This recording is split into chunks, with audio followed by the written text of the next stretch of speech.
कनक बदन कुंडल मकर मुक्ता माला अंग, पद्मासन स्थित ध्याये शंख चक्र के संग। सूर्य देव का शरीर सोने के समान है, कानों में मकर के कुंडल हैं और गले में मोतियों की माला है। पद्मासन में बैठकर शंख और चक्र के साथ उनका ध्यान करना चाहिए। ओम सूर्याय नमः। हरे कृष्णा, राधे राधे। नमस्कार प्रिय भक्तगणों, स्वागत है आप सभी का आपके अपने चैनल ज्ञानार्थ में। आप सभी का दिन शुभ और मंगलमय हो। आज श्रावण मास का रविवार है। रविवार भगवान सूर्य देव को समर्पित होता है। आज के दिन भगवान सूर्य देव की पूजा आराधना की जाती है और साथ ही भगवान सूर्य देव को जल अर्पित किया जाता है। और जो भी साधक आज के दिन इनकी कथा का रसपान करते हैं, उनके सभी मनोरथ शीघ्र ही पूर्ण होते हैं। साथ ही उनका भाग्य सूर्य के समान तेज और चमकता है। और किसी भी कार्य में आप तैयारी कर रहे हैं, कोई भी आपकी मनोकामना है, तो वह शीघ्र ही पूर्ण होती है भगवान सूर्य नारायण की कृपा से। आज के दिन ध्यान मग्न होकर इनकी कथा का रसपान किया जाता है। आज के दिन ध्यान मग्न होकर पूरा आराधना करने के पश्चात इनकी कथा का रसपान किया जाता है, जिसके रसपान मात्र से भगवान सूर्य देव अत्यधिक प्रसन्न होते हैं। तो आइए ध्यान लगाकर रसपान करेंगे सूर्य नारायण भगवान की पुण्य फल देने वाली पौराणिक व्रत कथा। भगवान सूर्य नारायण की व्रत कथा। द्वापर युग की बात है। भगवान श्री कृष्ण एक बार अपनी बुआ कुंती के आश्रम काम्यवन में पहुँचे। उस समय पांडव लोग वनवास कर रहे थे। भगवान श्री कृष्ण ने कहा, बुआ जी, मैं तुम्हें वनवासी वेश में देखकर दुखी हो जाता हूँ। मुझे सदैव इस बात की चिंता लगी रहती है कि पता नहीं अब दुष्ट दुर्योधन का प्रहार तुम्हारे ऊपर हो जाए। अतएव इस विपत्ति से छुटकारा पाने के लिए तुम भगवान सूर्य नारायण की आराधना करो।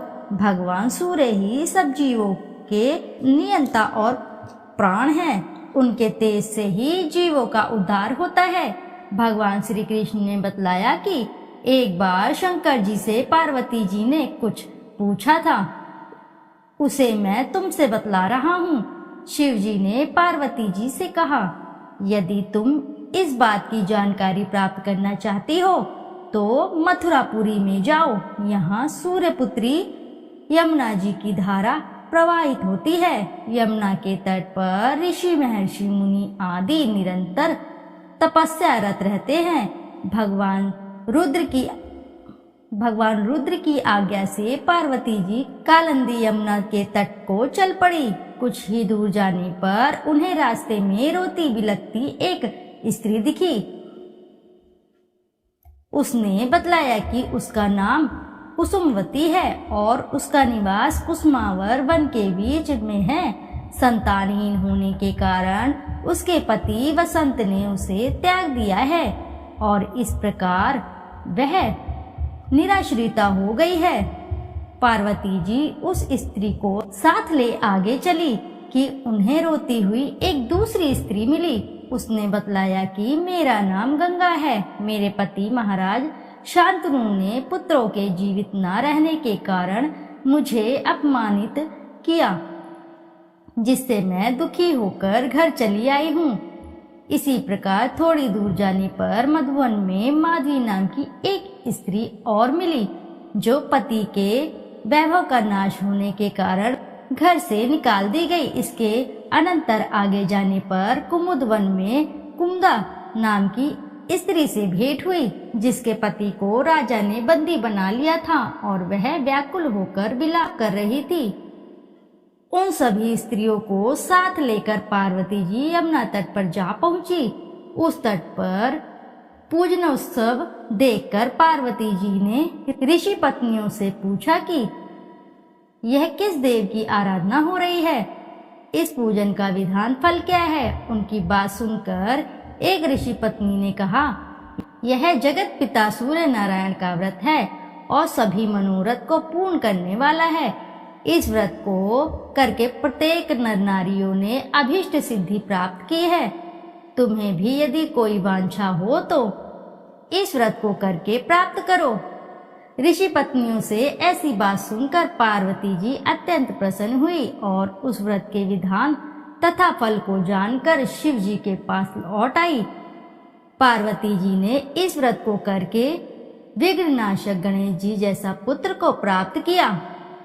इति शुभम। जोर से बोलिए प्रिय भक्तगणों, जय सूर्य नारायण भगवान की। प्राचीन काल में एक बुढ़िया रहती थी। वह नियमित रूप से रविवार का व्रत करती। रविवार के दिन सूर्योदय से पहले उठकर बुढ़िया स्नान आदि से निवृत्त होकर आंगन को गोबर से लीप कर स्वच्छ करती।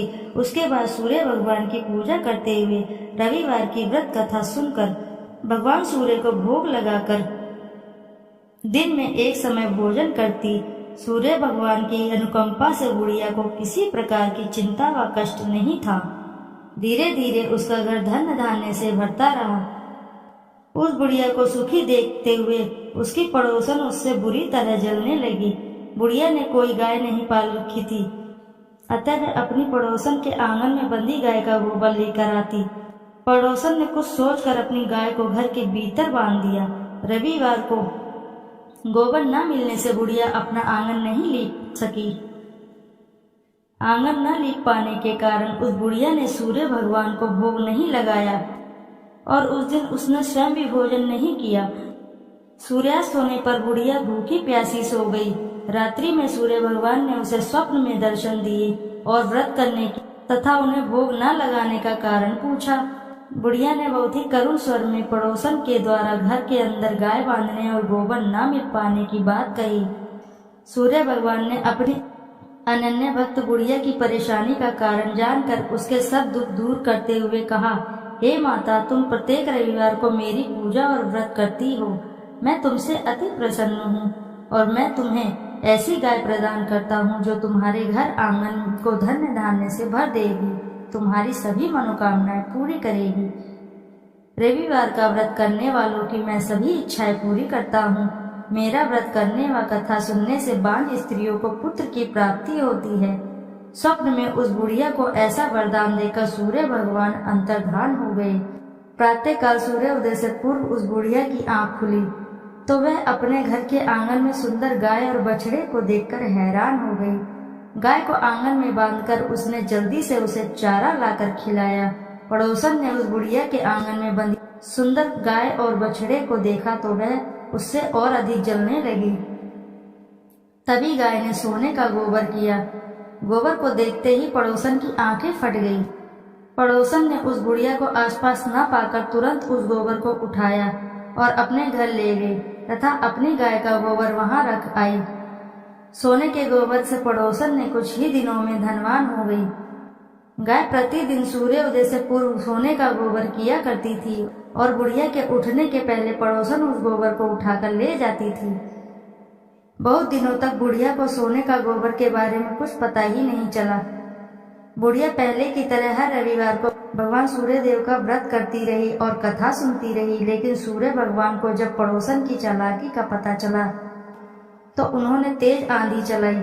आंधी का प्रकोप देखकर बुढ़िया ने गाय को घर के भीतर बांध दिया। सुबह उठकर बुढ़िया ने सोने का गोबर देखा, उसे बहुत आश्चर्य हुआ। उस दिन के बाद बुढ़िया गाय को घर के भीतर ही बांधने लगी। सोने के गोबर से बुढ़िया कुछ ही दिनों में बहुत धनी हो गई। उस बुढ़िया के धनी होने से पड़ोसन बुरी तरह जल भूनकर राख हो गई और उसने अपने पति को समझा बुझाकर उस नगर के राजा के पास भेज दिया।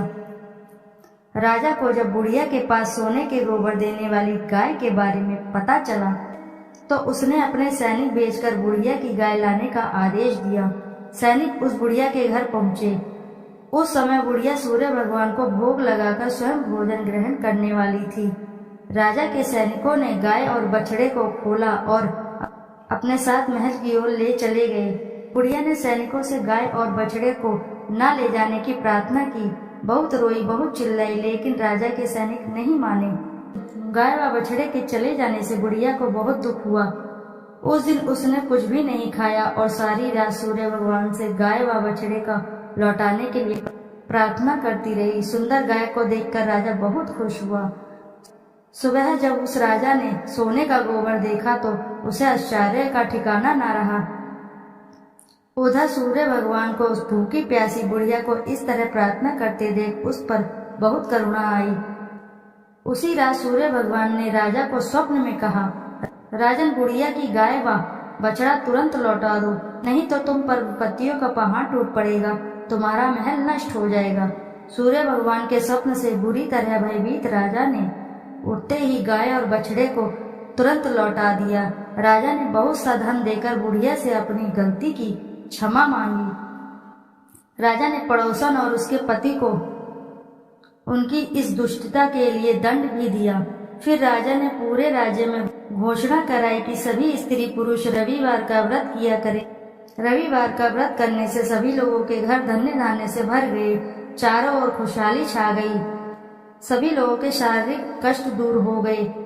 राज्य में सभी स्त्री पुरुष सुखी रहने लगे और सुखी जीवन यापन करने लगे। बोले सूर्य देव की जय। आइए अब करते हैं सूर्य चालीसा। दोहा। संत शरण पदम कंजयुत महीधारी, शीश नवाय सूरज चालीसा लिखो, मोकम हो सहाय। जयति जयति सूर्य भवाना, तब महिमा श्रुति वेद बखाना। सब सुख खानी भक्ति तब स्वामी, प्रणतारती उर अंतरयामी। अद्भुत ज्योति कला छवि भारी, तीन लोक से शोभा न्यारी। युग सहस्त्र योजन परवासा, अतुल तेज बल अतुल प्रकाशा। कुंडल ललित हार गल राजे, शोभा निरखी मदन मन लाजे। श्वेत पदम अरु चक्रही धारे, सकल जीव को तुम रखवारे। उदय भय त्रिभुवन तम भागे, तजी निद्रा सब जीव ही जागे। नित्य कर्म सब लोगन करी, निज निज धर्म कर्म अनुसरहि। कहीं वेद तव द्वादश नामा, अखिल लोक सब पूरन कामा। रवि आदित्य दीनेश दिवाकर, हरत सकल श्रम जीव चराचर। उद्यम सर्वस नाम है राजे, जेहि के तन अतुलित दुति छाजे। वेगवान वाहन तव नाथा, ब्रह्मन करे नित प्रभु के साथा। अदर अमर जीते नहीं कोई, सिंधु मथे उत्पत्ति भई सोही। तब सुत कर्म महाबलवाना, समर जितेउ अगणित भटनाना। ते ही सम नहीं जग में को दानी, जासो कीर्ति सब जगत बखानी। कश्यप पुत्र गरुण के भाई, अरुण नाम साथी कहाई। समय पाई जब राहु ग्रासे, त्रिभुवन में तब तम अति भासे। ग्रहण पर्व पंडित सब कहीं, मोक्ष हेतु सादर नर करहीं। स्नान दान अरु व्रत आचारा, करहिं यत्न जेहि हो उदारा। एहि कर महिमा वेद पुराना, विविध भांति सब ग्रंथ बखाना। उदय अस्त लो तुम्हरो राजा, करत सदा भक्तन को काजा। जो नर ध्यान तुम्हारो लावे, मन वांछित फल निश्चय पावे। धनी धनी महिमा तुम्हरो नाथा, नमत जीव सब धरी महिमा था। पढ़े सुने जो सूर्य चालीसा, वाको होत सकल अग खीसा। खग मृग जीव जंतु नर नागा, मेघ झरत कुसुमित वन बागा। वृक्ष लतादिक तब अधीना, जीमी जल पाई सुखी हो मीना। कुष्ठ ग्रस्त रह जो नर कोई, ध्यान धरे ताकर दुख खोई।